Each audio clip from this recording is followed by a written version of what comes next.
Hi, my name is Garrett, And I'm Cheyenne.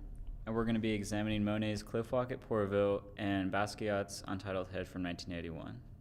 With Monet's Cliff Walk at Pourville, what I love so much about his work is not so much this exact work, but more really that Monet created so many other paintings like this.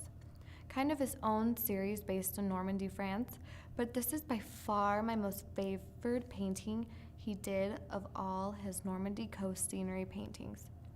As we see others much like this one all done within 1867 through 1886 before eventually moving to Normandy permanently, Monet made many trips to Normandy.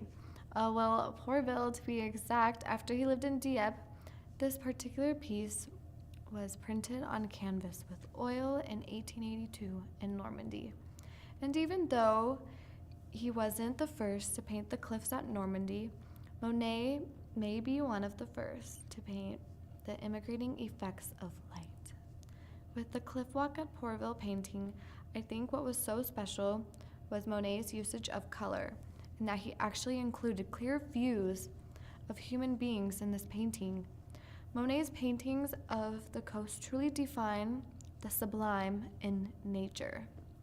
This painting, which depicts the long grass with the wild flowers randomly growing in different spots, and the choppy seas with the sailboats going out and coming back in, and then the two women standing close to each other near the edge. One could also see some inspiration come from Monet's famous teacher for our landscape paintings, Eugene Boden. From Boden, Monet learned to paint out in the open air and create a livelier image on paper. After Camille's death, Monet entered into a love affair with another woman named Alice Hochschild, who had two daughters from an earlier marriage. The two women in this painting are the daughters of Alice, Marthe, and Blanche.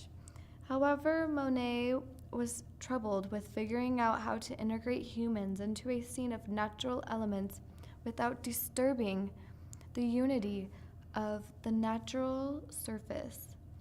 In Charles F. Stuckey book, Monet, a retrospective, he mentioned how Pissarro and Monet were both very close and very successful artists, and something that they shared in common with each other was how they both drew influences from literature in their paintings. Monet went through this stage of creating paintings that justified the northern part of France so much because of how the environment around him was the biggest influence in his work. This work is called Untitled, but is also known as The Head or Skull, which was painted in 1981. This painting is a part of the Eli and Edith L. Broad collection in Los Angeles. What I like about this painting so much was that with the other Basquiat drawings, they don't center in on a specific image in particular. With Basquiat's work, they are scattered, which seems to kind of be his thing.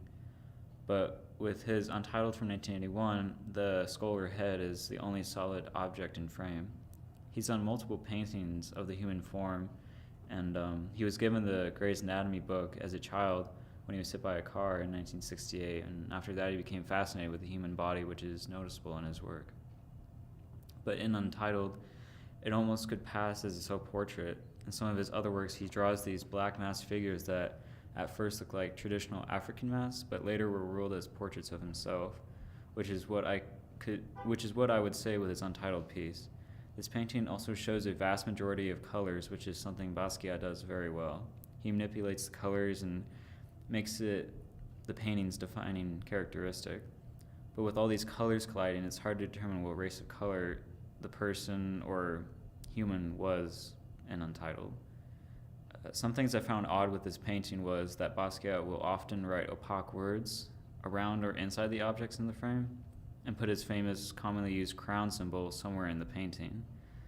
But they seem to be absent from this picture. Basquiat's style was a progression from the street art that he was exposed to while living in New York for some time. The imagery that he saw and he created was an outlet for him to, practice his art without any strings being attached. Some of these styles used in Jean Michel's work is, if anything, abstract, but he did have influences from famous artists like Picasso and Gauguin. Both mean abstract in their own ways, but having incredible depth to them as well. Henri Matisse's style of art has also been connected to Basquiat's.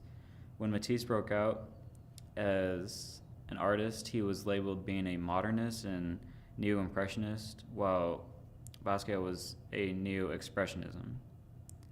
Both have a wide variety of color palette and connecting with primary sensations of color, shape, texture, and line. In some of Jean Michel's work, he created a few drawings that he was psychologically and emotionally intense, like his work La Colomba from 1983 and In Italian from also in 1983. All right, well, that's all we got. Thanks for listening. Thanks, guys.